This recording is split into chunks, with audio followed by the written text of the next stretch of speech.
Assalamualaikum warahmatullahi wabarakatuh. Waalaikumsalam warahmatullahi wabarakatuh. Alhamdulillahilladzi at'amana bi ni'matil islami wal iman.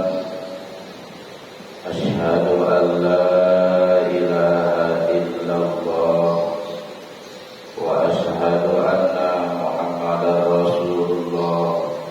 Allahumma shalli ala sayyidina Muhammad wa ala ali sayyidina Muhammad wa ba'du. Wa qala ta'ala fil Qur'anil Karim, bismillahirrahmanirrahim. Subhanaka la ilma lana illa ma 'allamtana innaka antal alimul hakim. Allahumma rabbi shrah li sadri wa yassir li amri wahlul 'uqdatam min lisani yafqahu qawli. Allahumma rabbi shrah li sadri wa yassir li amri wahlul 'uqdatam min lisani yafqahu qawli. Ya rabbal alamin. Alhamdulillah, kita selalu bersyukur kepada Allah Subhanahu wa taala pada kesempatan pagi hari ini kita masih bisa melanjutkan dakwah Islam atau syiar di masjid yang agung ini, di masjid yang mulia ini, di masjid yang penuh keimanan ini, yaitu Masjid Jami At-Taqwa. Mudah-mudahan dengan adanya taklim kita menjadikan tuntunan, menjadikan selalu petunjuk untuk melaksanakan ibadah kepada Allah Subhanahu wa taala. Dan yang paling utama, bagaimana kita bertauhid kepada Allah Subhanahu wa taala. Tentunya di situ ada yang mengarahkannya, ada yang memberitahukannya, ada gurunya. Insyaallah mudah-mudahan kita selalu melakukan salawat beserta salam kita ke junjungan ala baginda Nabi besar Muhammad sallallahu alaihi wasallam. Mudah-mudahan kita selaku umatnya di akhir zaman, umat yang paling ujung, umat yang paling akhir, bahkan hampir saja kebanyakannya pada umumnya manusia tidak lagi percaya dengan yang namanya mata rantai. Mata rantai nyambungnya kepada baginda Nabi besar Muhammad sallallahu alaihi wasallam. Dikarenakan itu tadi diawali dengan tauhidnya yang sangat lemah, kepercayaannya, keikhlasannya yang sangat lemah sekali. Apa itu tauhid, Pak? Tauhid itu untuk mengenal diri kepada Allah, ya, kepada Sang Pencipta. Ya. Allah al-awalu wal akhiru. Ya. Innallaha ala kulli syai'in qadir. Itu dalilnya. Ya. Allah wajib dikenal, Allah wajib kita benar-benar diyakini. Karena hidup ini sebagai umat muslim yang mengaku dirinya beriman tanpa diawali dengan tauhid, walaupun orang itu berilmu, ya, orang itu pinter, hebat, logikanya, filsafatnya jago, tapi kalau tidak didasari dengan tauhid, tidak akan diterima. Ya. Oleh karena itu kita selalu yang menjadikan dominan kita ini, yang dijadikan harapan kita ini, bahwa kita ini ada di dalamnya sunnah wal jamaah. Ya, sebagaimana syariat sudah mengajarkan kepada kita, tahap pertama tauhid, kedua berfikih, ketiganya bertasawuf. Itu saja ya. Satu, tauhid yang wajib kita ketahui, keduanya ilmunya yaitu fikih. Nah, setelahnya kita mendapatkan ilmu fikih, maka harus bertasawuf. Tasawuf itu untuk menerapkan daripada ahli fikih, daripada hasil fikih ya. Nah, insya Allah mudah-mudahan kita tidak lepas daripada ilmu tauhid. Setiap pengajian Pak Ustaz Hudori selalu membahas tentang tauhid. Kiai Haji Ridwan juga selalu yang disampaikan tentang tauhid dan fikih ya. Nah, terus kita juga di sini tidak lepas daripada kita membicarakan selalu tauhid ya. Insya Allah yang akan dibicarakan pada pagi hari ini yaitu mengenai tentang lebih mulia harta daripada ilmu. Nah, ini tauhid. Lebih mulia dari harta, atau lebih mulia ilmu itu daripada harta. Ya, walaupun kita ini sebagai manusia dengan harta, dengan kedudukan itu sangat cinta sekali ya. Walaupun demikian itu memang tidak bisa kita lepaskan dalam kehidupan manusia. Di samping kita bertauhid bagus kepada Allah, tauhid dengan takut kepada Allah, sebagaimana Imam Ali radhiyallahu anhu disampaikan oleh Rasul dari Allah Subhanahu wa taala, ya Rasul, kekasihku sampaikan kepada Imam Ali, tawarkan 2 perkara kepada Imam Ali. Rasul menghadap kepada Imam Ali, lalu Imam Ali dipanggil oleh Rasulullah SAW, wahai Ali, ada penawaran 2 perkara dari Allah untukmu. Apa itu ya Rasul? Kamu pilih yang mana? Mau pilih harta atau ilmu? Ali menjawab, ya Rasul, saya mau pilih ilmu. Nah, ini kita, seandainya itu Ali mengambil pilihan harta, maka gunung yang ada di depan Ali pada waktu itu akan diubah menjadi gunung emas. Masya Allah. Ini ditawarkan. Kenapa wahai Ali? Karena seorang pemimpin itu harus menjadi orang kaya. Ini ujian, diuji ya oleh Rasulullah SAW karena perintah Allah kepada Imam Ali. Bahkan di satu riwayat Imam Ali itu kepintarannya, keilmuannya 80 derajat, 80% daripada Rasul. Tetap yang paling utama Rasul. Ya, tetap yang paling utama Rasul. Selain daripada sahabat yang lain, selain daripada Ali itu 70, 60 turun. Ya, persentasenya, keimanan dan tauhidnya. Nah, ini diuji oleh Allah Subhanahu wa taala. Luar biasa. Ya, lanjut Ali menjawab mau milih ilmu. Kenapa? Harta itu mengerikan dan menakutkan. Kata Ali jawabnya, bukankah engkau sering memberikan nasihat kepadaku? Kata Ali, bukankah engkau sering membina aku tentang ketauhidan dan keiman kepada Allah? Jangan sampai imanmu menjadi sia-sia dan tauhidmu begitu hebat mendapatkan pujian dari Allah Subhanahu wa taala, pada akhir kemudiannya aku akan dilemparkan ke neraka, kata Ali. Begitu hinanya kekayaan dan pangkat yang tidak bisa menolong lagi di saat kiamat datang. Artinya kiamat sendiri yang dialami yaitu mati tidak akan lagi bersahabat dengan kita, kata Ali. Itu yang ditakutkan. Ali paling termiskin daripada sahabat yang lain. Dibandingkan Abu Bakar sudah ada mending nilainya. Ali paling rendah kemiskinannya. Tetapi Ali kenapa? Walaupun itu Ali miskin, orang yang sangat dermawan.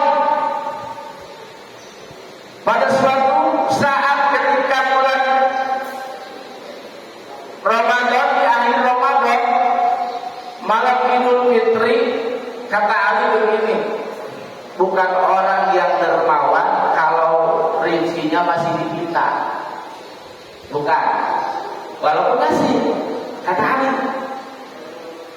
Misalnya kita datang pengemis ke rumah, benar kita ada kasih, belum termasuk kita orang yang dermawan. Walaupun kasih, loh, begitu. Orang yang dermawan itu tanpa diminta ngeluarin duluan, itu yang dermawan, Pak. Luar biasa. Nih pasti kita nih, ya lagi butuh. Ya hari ini dibutuh nih. Aja dari ketua DKM memberikan informasi bahwa kita harus melelang harga ya untuk membiayai apa yang dibangun di Masjid At-Taqwa. Saya diminta per orang ngisi list.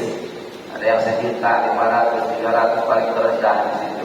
Memang betul ngasih, tapi ini kata suatu hadis riwayat belum termasuk orang yang dermawan. Yang dermawan itu orang yang tanpa diminta tahu paham masih apa sedang membangun datang bawa sejumlah duit. Nah begitu ini demikian Ali itu pada waktu itu di malam takbir hari raya Idul Fitri, padahal Ali paling miskin bersama istrinya Fatimah Az-Zahra bersama kedua putranya Hasan dan Husain diajak untuk membawa makanan dibagikan kepada kaum fakir miskin. Makanya selama Ali itu belum pernah datangin pengemis dibanding Rasulullah SAW. Rasulullah pernah 1 kali datangin pengemis, Pak. Ini bukan membandingkan kehebatannya antara Rasul dengan Ali, bukan. Ya Pak, ini sebagai pendidikan Rasulullah SAW yang akan memberikan tauladan selain daripada Rasul itu adalah di bawah Rasul yaitu sahabat Ali dan seterusnya. Ya. Ini Ali membawa makanan dan berkarung-karung bersama istri dan anaknya, lalu dibagikan pada malam takbir, dibagikan sampai habis terus stoknya dia. Ya. Tidak pernah memikirkan diri sendirinya besok makan apa. Tidak pernah diri Sayyidina Ali. Akhirnya saja setelah tugas selesai, habis semua stok makanan yang dibagi kepada kaum duafa, fakir, miskin, yatim piatu semua rata. Tanpa dibantu dengan siapapun. Cukup dengan istri dan anaknya Hasan dan Husain. Pada waktu itu Hasan dan Husain berumur 9 tahun. Bayangkan Pak, 9 tahun kira-kira anak kita udah bisa pikul belum? Nah, boro-boro. Ini semua anaknya ya diajak untuk membagikan makanan kepada kaum fakir miskin. Nah ini kedermawanannya Ali radhiyallahu anhu. Pada pagi harinya sahabat yang lain berkunjung kepada rumah Sayyidina Ali ingin mengucapkan hari raya Idul Fitri, Pak. Begitu diketuk pintunya, dibuka langsung setelah membaca salam ibu sahabat. Diketahui Ali dan Fatimah Az-Zahra anaknya Hasan Husain sedang makan bareng bersama dengan anak istrinya. Begitu diketahui oleh sahabat, Sayyidina Ali makanannya kecium bau busuk, bau basi, Pak. Yang dimakan oleh Sayyidina Ali ternyata makanan yang kemarin yang sudah basi. Lalu sahabat yang mengetahui demikian lari tergesa-gesa melaporkan kepada Kanjeng Rasulullah Sallallahu Alaihi Wasallam, melaporkan apa yang telah terjadi. Jadi keluarganya Sayyidina Ali dilaporkan, ya Rasul, aku bersedih setelahnya melihat keluargamu Sayyidina Ali yang sedang merayakan hari raya Idul Fitri memakan makanan yang sudah basi, sudah tidak layak dimakan. Masya Allah, padahal tadi malam beliau diketahui oleh sahabat yang lain sudah membagi-bagikan makanannya.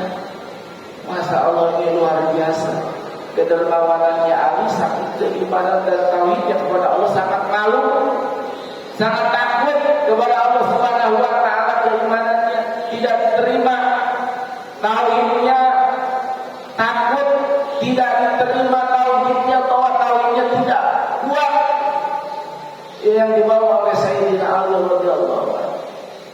Bukan itu saja yang sudah terjadi sebelum Sayyidina Ali pun, Nabi Ayub pun demikian diuji oleh Allah Subhanahu wa taala tauhid dan imannya. Begitu ketakwaannya, sudah Nabi kaya lagi. Nabi Ayub sebelum miskin ini kaya, Pak. Kaya terlebih dahulu Nabi Ayub, luar biasa. Ya, pertanian ladangnya sangat luas, peternakannya juga banyak ini. Dan ketakwaannya pun tidak akan terganggu dengan harta dan kedudukannya sebagai pemimpin seorang nabi. Ya, nabi kalau sekarang apa? Pak pangkatnya ya presiden. Ya, paling serendahnya nabi-nabi yang lain pada waktu itu bukan rasul, berarti gubernur. Ya, nabi plus rasul presiden. Kalau hanya nabi saja hanya gubernur gitu kalau sekarang. Ya. Nah, ini Nabi Ayub, Pak, digoda oleh iblis, tidak mempan. Berdatang lagi iblis bermacam-macam cara menggoda Nabi Ayub.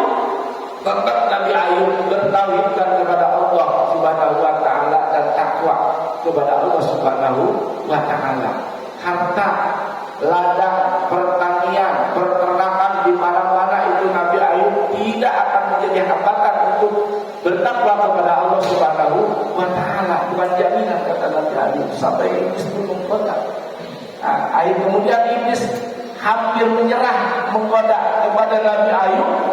Kemudian iblis melaporkan kejadian Nabi Ayub kepada Allah Subhanahu wa taala. Naik iblis, ketemulah dengan Allah. Ya Rabb, aku akan melaporkan tentang kekasihmu yang ada di bumi. Punya apa sih dia ini begitu kuat yang mempertahankan imannya kepadamu, ya Rabb?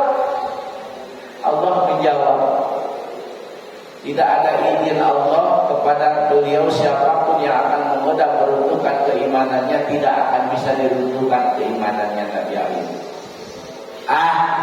Bisa aja ya Rabb, kalau bagi saya, asalkan saya diizinkan aja untuk menghancurkan Nabi Ayub, silakan, kata Allah. Akhirnya setelah mendapatkan izin dari Allah untuk merusak keimanannya Nabi Ayub, turun lagi itu iblis, Pak. Ya, ini keimanan, ya, bukti keimanan dan tauhid.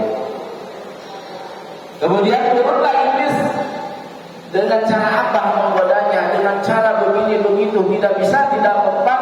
Akhirnya pertaniannya dirusak oleh iblis, dihancurkan oleh iblis. Begitu mau panennya supaya gagal, bagaimana? Dirusak, Pak. Pertanian ternaknya, kambingnya, hewan-hewannya semua diracunin sama iblis, mati semua, tumpah. Lo katanya ibadah mantap, pantas aja lu mah ibadah mantap juga.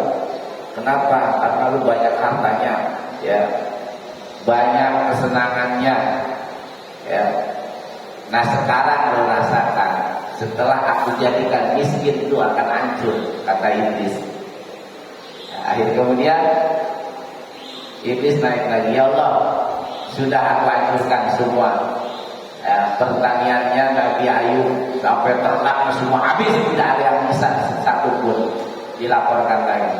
Ya, ayo bagaimana? Kata Allah, ditanya iblis tentang Nabi Ayub.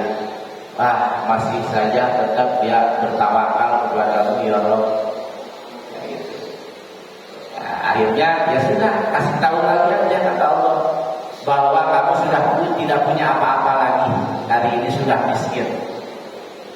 Turun lagi iblis, dilaporkan lagi, ayo, sudahlah, kamu udah jangan takwa lagi, jangan menyebut-nyebut nama Allah, jangan bertasbih lagi kepada Allah. Sudahlah, kamu sudah miskin sekarang, sudah tidak ada kekuatan lagi. Apa jawabnya Nabi Ayub? Bukan baca innalillahi. Biasanya kita kalau mendapatkan musibah apapun, ya, dari pejabat manapun, selalu membaca inna lillahi wa inna ilaihi raji'un. Ini apa berdoa Nabi Ayub? Apa doanya? Alhamdulillahilladzi a'tani wa akhrajani. Ya Allah, dengan segala pujimu, begitu besarnya, begitu agungnya, Engkau telah mengambil harta, sudah telah mengambil hartaku dan dikeluarkan dariku. Aku bersyukur, semakin aku mantap beribadah kepadamu, sudah tidak ada lagi beban. Masya Allah, nih tauhidnya Nabi Ayub. Belum puas juga iblis. Nabi Ayub dikasih penyakit, sampai penyakit kesrek badannya banyak. Tidak ada penyakit, tidak ada obatnya untuk menyembuhkan penyakit Nabi Ayub semua. Apakah Nabi Ayub berubah keimanannya? Tidak, tetap lebih mantap lagi. Sampai-sampai istrinya ya demo kepada Nabi Ayub, engkau kan seorang rasul, engkau kan seorang nabi, coba berdoalah, minta mujizat kepada Allah, minta disembuhkan penyakitmu. Kata istrinya apa? Ditekan oleh istrinya sendiri. Jawab Nabi Ayub, balik tanya, wahai istriku, kamu tahu saya ini sakit berapa tahun? Tahu? Baru 20 tahun. 20 tahun baru katain baru, Pak. Lah kita sakit 2 hari aja sudah sibuk cari ambulan untuk ke rumah sakit. Betul, Pak? Nah ini Nabi Ayub sudah 20 tahun mengalami penyakitnya di badannya, bahkan sampai belakangnya hidup di badannya, Pak. Ini baru 20 tahun. Nah umur saya sekarang sudah 80 tahun. Banyakkan mana sehat sama sakit? Kata Nabi Ayub jawab ke istrinya, Masya Allah, baru umur 80 tahun, sakitnya 20 tahun, sehatnya berapa, Pak? 60 tahun. Bukankah sesuai? Malu kata Nabi Ayub, kalau saya berdoa kepada Allah minta disembuhkan penyakit saya ini, malu kepada Allah, saya takut kepada Allah. Baru 20 tahun sakit, sudah merengek kepada Allah, biarkan saja. Kata istri, geli, jijik, katanya ada belatung di badannya. Kemudian itu belatung, Pak, muterin badannya terus, ya. Ketemu dengan belatung yang dari arah sini. Akhirnya berantem lah itu belatung, kuman berantem, karena kan ketemu. Nah, ketemu akhirnya di titiknya berantem, akhirnya matilah dua-duanya. Rontok copotlah itu belatung dari badannya, akhirnya sembuh penyakitnya Nabi Ayub. Tuh, atau berdoa pun Allah sudah menghendaki tidak sama dengan yang diinginkan oleh umatnya. Kalau kita benar-benar sabar untuk membela tauhid dan membela keimanannya kepada Allah Subhanahu wa Ta'ala. Memang manusiawi itu yang dicari itu hanya kesenangan, ya, baik berupa pangkat ataupun harta. Memang, ya, Islam kalau tidak materialis, ya Islamnya juga lemah, dihina, ya, dihina oleh orang lain, dihina oleh orang lain, maksud saya oleh non Muslim, itu. Ya memang Islam harus kemampuan dari faktor ekonomi, harus pinter. Dari diplomasi, keilmuannya memang harus pintar Islam ini. Tapi kepintaran di situ, kekayaan di situ jangan sampai melupakan, ya, jangan sampai dikalahkan iman dan tauhid kita gara-gara kita menjadi orang yang berharta. Ya.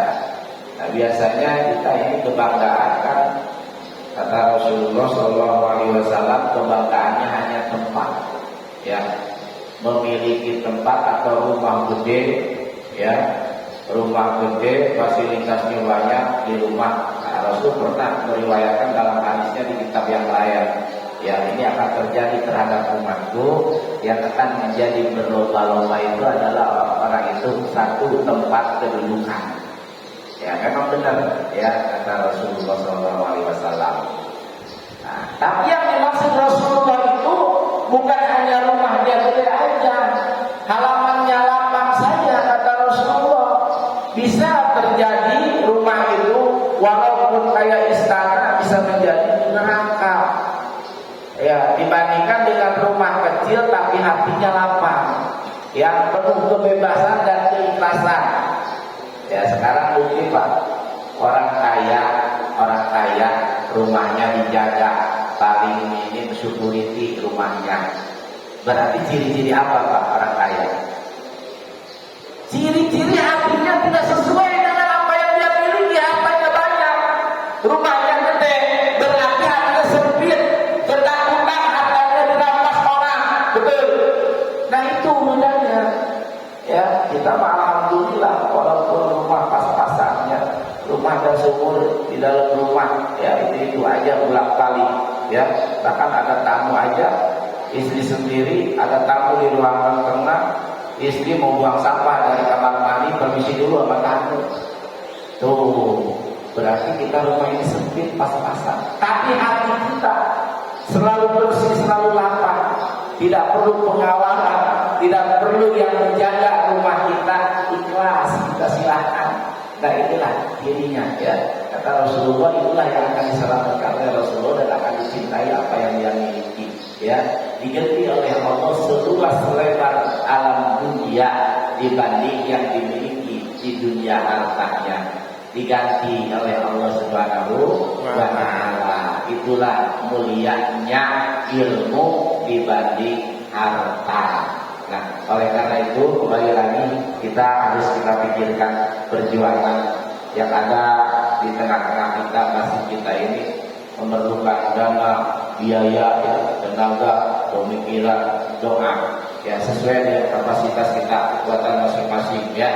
Ya kita punya kerbau, sumbangkan kerbau, punya kambing, sumbangkan kambing, punya ayam, sumbangkan ayam, punya telurnya, sumbangkan telurnya, ya sebagaimana riwayat Sulaiman alaihissalam, ya memandokan, memberikan kepada prajuritnya, kepada semua apa yang dimiliki oleh Sulaiman itu harus dikorbankan ya kepada Allah Subhanahu wa Ta'ala, ya untuk membangun tauhid, untuk membangun iman dan ketakwaan kita kepada Allah Subhanahu wa Ta'ala. Tidak perlu panjang lebar, dan insya Allah hadis riwayat ini suatu saat bisa kita ketemu di dalam kitabnya, karena ini sifat-sifatnya buat lantai akbar, ya ini mengisi waktu dari kekosongan. Setelahnya kita melaksanakan sholat subuh berjamaah, rutinitas kita setiap pada hari Ahad. Insya Allah tetap selalu ustaz-ustaz kita dilindungi Allah Subhanahu wa Ta'ala, dihasilkan dalam perjuangannya. Dan mudah-mudahan ustaz-ustaz kita senantiasa selalu beristiqomah, dan ustaz-ustaz kita saling mengisi daripada kekurangannya satu sama yang lain. Jangan sampai merendahkan di antara kita bersama, jangan sampai saling menghinakan, saling sikut, saling jorokin, jangan. Itu insya Allah kita tetap bersatu dalam persatuan sesuai dengan wadah yang Allah berikan, yaitu wadahnya masjid Jamiat Taqwa. Insya Allah kita akan dijadikan seorang pemimpin di hadapan Allah Subhanahu wa Ta'ala, yang diakui memimpin benar di dunia, di akhirat pun akan dijadikan pemimpin lagi. Allahu Akbar, dipilih lagi oleh Allah Subhanahu wa Ta'ala. Di dunia sukses menjadi pemimpin, walaupun pemimpin kecil-kecilan, pemimpin masjid, pemimpin RT, pemimpin RW di keluarga.